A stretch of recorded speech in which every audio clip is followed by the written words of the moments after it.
मेरे प्रिय भाई और बहनों, कैथोलिक कलीसिया में विशेष करके चालीसा में शुक्रवार के दिन गिरजाघरों में और घरों में क्रूस की यात्रा मनाया जाता है। एक क्रूस की यात्रा क्या है?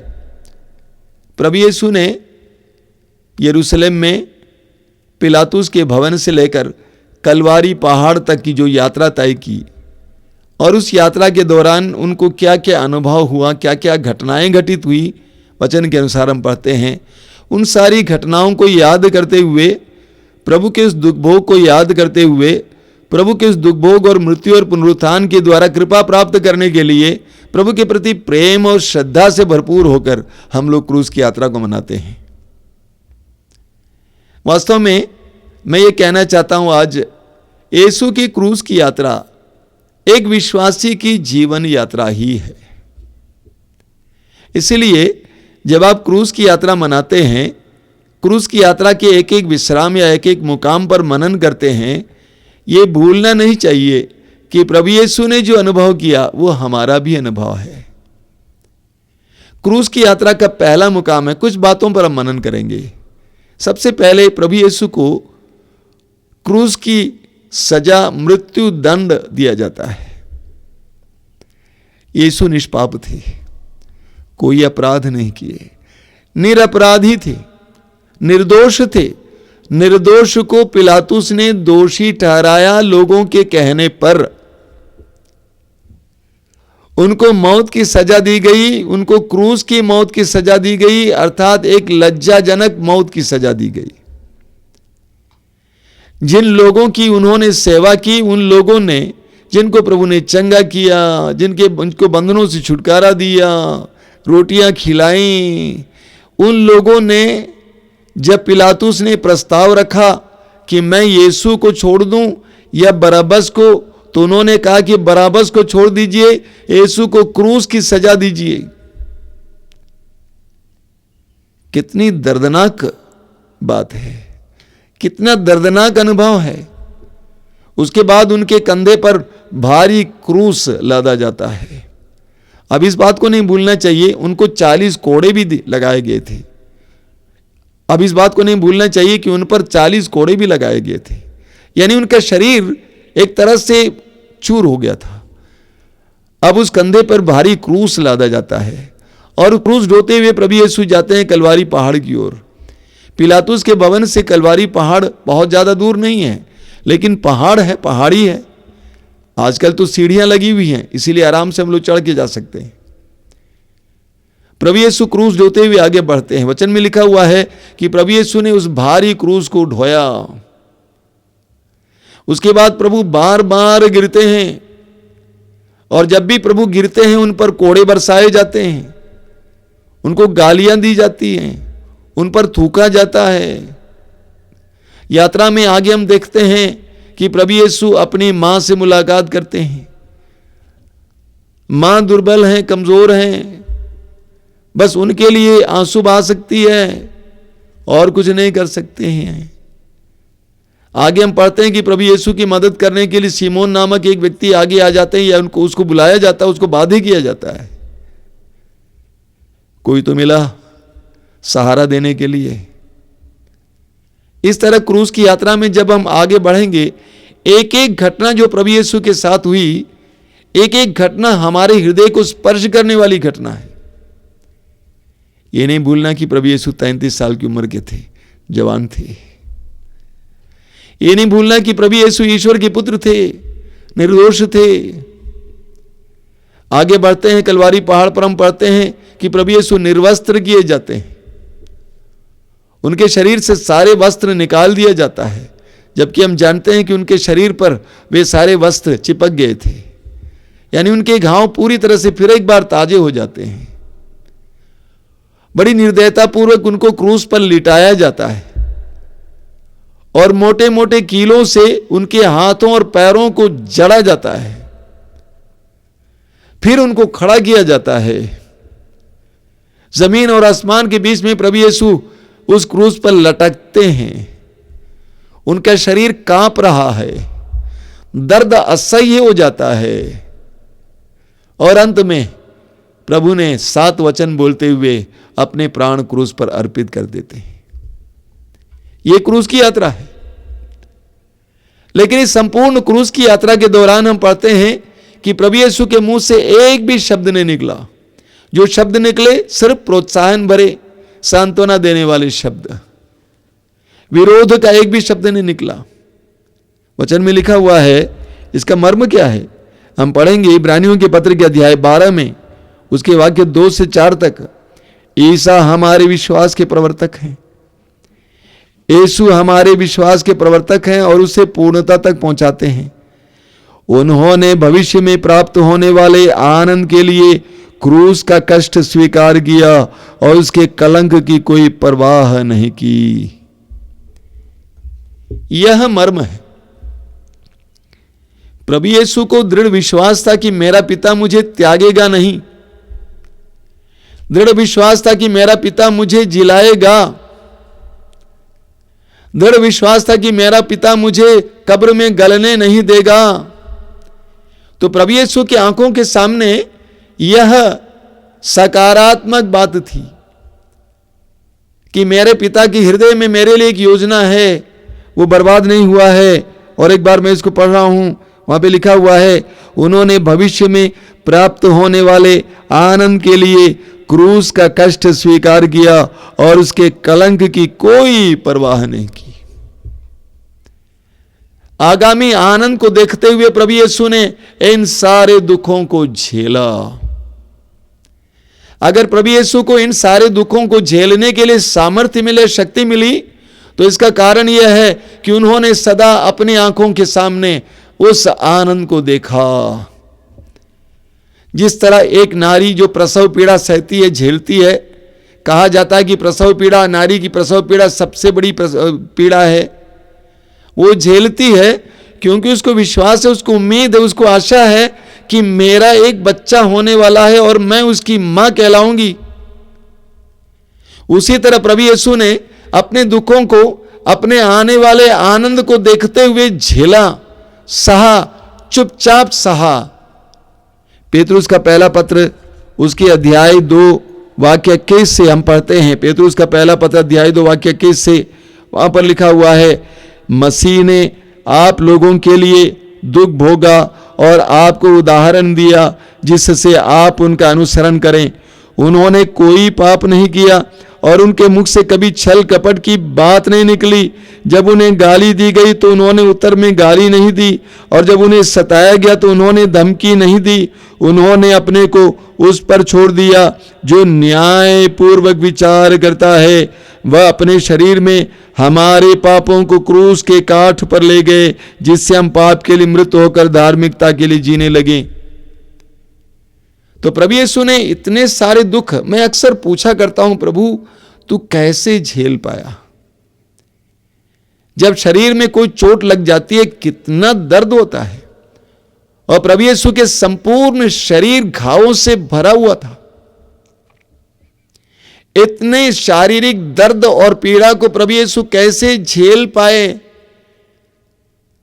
उसका रहस्य अभी हमने सुना। वो आनंद, वो सदा उनकी आंखों के सामने रहा। उनका पक्का विश्वास था कि मेरा पिता मुझे नहीं छोड़ेगा, और साथ ही साथ कि प्रभु ने अपने आप को पिता के हाथ में समर्पित किया।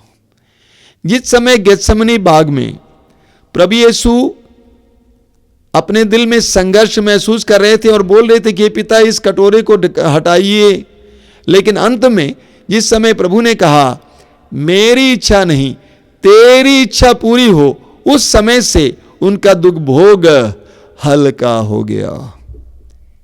मेरे प्रिय भाइयों और बहनों, मैंने शुरुआत में कहा कि प्रभु यीशु की क्रूस यात्रा एक विश्वासी की जीवन यात्रा है। प्रभु यीशु ने कहा लूकस के सुसमाचार के अध्याय 9 उसके वाक्य 23 और 24 में, यदि कोई मेरा अनुसरण करना चाहे तो वह आत्म त्याग करें और प्रतिदिन अपना क्रूस उठाकर मेरे पीछे हो ले। एक विश्वासी की जीवन यात्रा क्रूस की यात्रा है।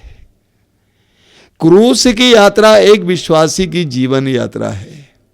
क्या हमारे जीवन में जो प्रभु यीशु ने क्रूस की यात्रा के दौरान अनुभव किया उस तरह अनुभव नहीं होता है। क्या हमारे जीवन में भी ऐसे समय नहीं आते हैं जब हमारे ऊपर दोष लगाया जाता है जबकि हम निर्दोष हैं? क्या हमारे जीवन में ऐसे मौके नहीं आते जब हमें वो दंड दिया जाता है जिसके लिए हम हकदार नहीं हैं, यानी जिसके लिए हमने कोई अपराध नहीं किया है? क्या हमारे जीवन में ऐसे मौके नहीं आते जब हम क्रूस को ढोते हैं?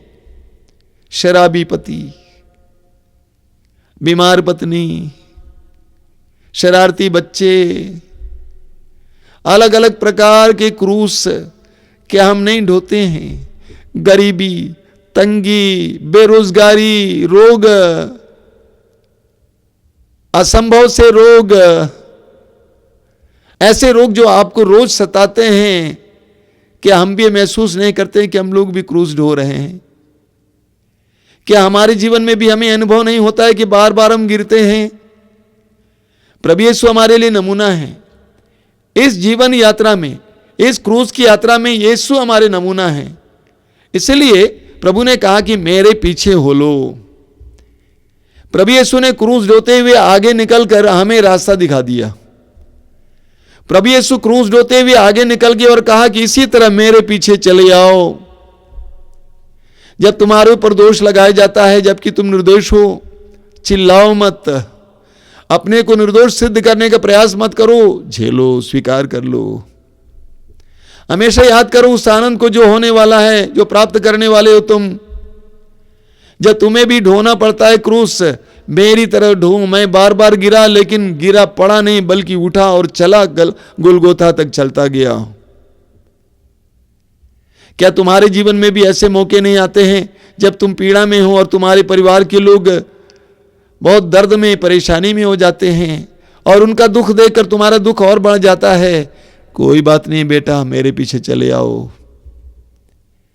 क्या तुम्हारे जीवन में भी कभी कभी कुछ लोग तुम्हारी मदद करने के लिए नहीं आते हैं? आते हैं, स्वीकार कर लो, धन्यवाद दो प्रभु को। क्या तुम्हारे जीवन में भी ऐसे मौके नहीं आते जब तुम भी निर्वस्त्र किए जाते हो, लोगों के सामने तुम लज्जित किए जाते हो, खिल्ली उड़ाई जाती है, लोग हंसने लगते हैं? क्या ऐसे मौके नहीं आते तुम्हारे जीवन में? झेल ले बेटे, मेरे पीछे चले आओ। क्या ऐसा समय नहीं आता जब तुम्हारे ऊपर इतनी ज्यादा यातनाएं मढ़ी जाती हैं, तुम्हारे ऊपर अत्याचार किया जाता है और तुम कांपने लगते हो, तुम घबराने लगते हो? घबराओ मत, मेरे पीछे चले आओ।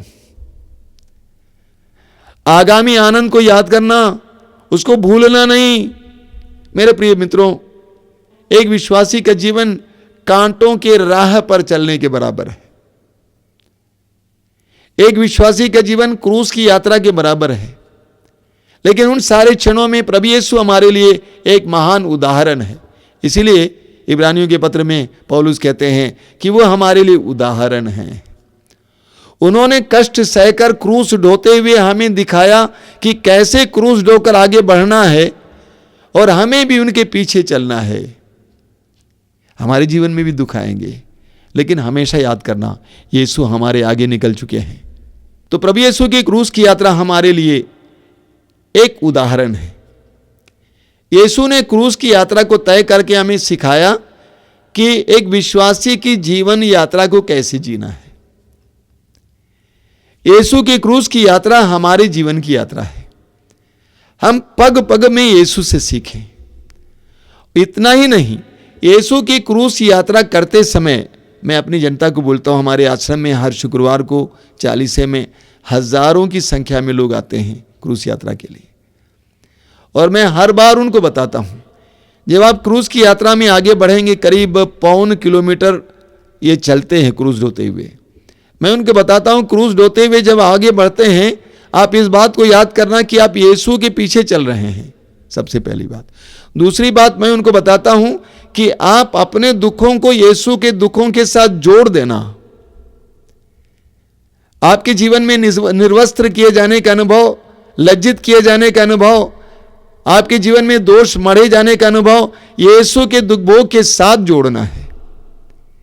यीशु के क्रूस की यात्रा मनाते समय हम अपने जीवन की पीड़ाओं को यीशु के दुखों के साथ जोड़ देंगे। इतना ही नहीं, जिस उम्मीद और विश्वास और भरोसे और आशा के साथ यीशु क्रूस ढोते हुए कलवारी पहाड़ की ओर चल दिए, क्योंकि उनको मालूम था कि कलवारी पहाड़ उनकी जिंदगी का अंत नहीं है। उन्होंने सुसमाचार में अपने शिष्यों को पहले ही बोले हैं कि मैं तीसरे दिन जी उठूंगा। क्या अर्थ है इसका? इसका अर्थ है कि प्रभु यीशु अपने पिता की उस योजना और उस महान प्रेम पर विश्वास करते थे। यानी प्रभु यीशु विश्वास करते थे कि मुझे पिता उस कब्र में गलने नहीं देगा। उसी तरह एक विश्वासी को भी अपने जीवन की यात्रा को मनाते समय, अपने जीवन की यात्रा को तय करते समय यह विश्वास करना है कि मेरे पिता मुझे ऐसे गलने नहीं देगा। मेरे जीवन का अंत मेरी मृत्यु नहीं है। इस मृत्यु के बाद मुझे एक अनोखा जीवन मिलने वाला है। यूहन्ना अध्याय 3 वाक्य 16 बार बार आप सुनते हैं। ईश्वर ने संसार को इतना प्यार किया कि उसने उसके लिए अपने इकलौते पुत्र को अर्पित किया, जिससे जो भी उसमें विश्वास करे उसका सर्वनाश ना हो बल्कि उसे अनंत जीवन मिले। हम हर विश्वासी को अपने जीवन की यात्रा को, इस क्रूस की यात्रा को तय करते समय अनंत जीवन को अपनी आंखों के सामने रखना होगा। अगर वो अनंत जीवन आपकी आंखों के सामने है तो आप इस दुखमय जीवन यात्रा में टूटेंगे नहीं, निराश नहीं होंगे, उदास नहीं होंगे, बर्बाद नहीं होंगे, बल्कि आप अपनी आशा को बनाए रखेंगे जिस तरह प्रभु यीशु ने अपनी आशा को बनाए रखा। आंखें बंद कीजिए, प्रार्थना कीजिए। प्रभु यीशु, धन्यवाद देते हैं तेरे उस अनोखी यात्रा के लिए। तेरी क्रूस की यात्रा हमारे लिए एक महान उदाहरण है, एक महान चुनौती है। अपनी क्रूस की यात्रा के द्वारा तूने हमें प्रेरणा दी है, हमें समझाया है कि हमें अपनी जीवन यात्रा को कैसे तय करनी है। हे यीशु, धन्यवाद देते हैं। आज तुझसे प्रार्थना करते हैं कि हमारे जीवन को सकारात्मक बनाइए। जीवन की यात्रा के दौरान हर समय उस अनंत जीवन को, उस अनंत आनंद को अपनी आंखों के सामने रखने के लिए हमें कृपा दीजिए।